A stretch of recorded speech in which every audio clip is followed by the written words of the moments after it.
Labi ang kaadita ni Nanay Lesel kan Barangay 27 Victory Village, Legazpi City.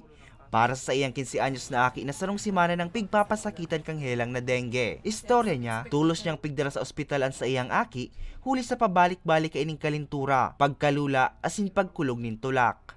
Paano siya, balik-balik ang lagnat niya. Una ako, trangkaso lang. Tapos, this few days, gari na siya, nag-cramps na sutulak niya, grabe ang hilo niya, nagsuka na. Tapos gari na didismayo, sutig darami na sa ospital. Tapos, duman na trace na dengue fever.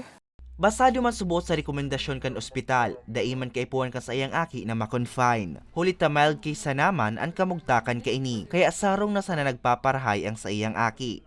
Daiman kami tayo ga-admit duman, panuda ang hospital. Tapos, for monitoring daw nga natang dengue wala man daw bulong.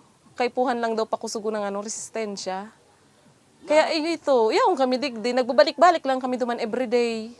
Sigon sa Department of Health Bicol, daing pigpipiling edad ang helang na dengue. Minalitaw man daan mga sintomas kaini tulos sundo 14 aldaw makalis na makagat kan lamok na may virus. Basado man sa inang datos, nakapag-record din 2,408 kaso nin dengue sa Kabikolan puon kan bulan ni Enero sundo kan Oktubre 26. Halangkaw ini kumpara sa 916 na kaso kan taong 2023 sa parehong peryodo. Unya na taon, ang probensya ning Camarines Sur ang may pinakadakol na tinamaan nin dengue na nagpakol sa 1,144.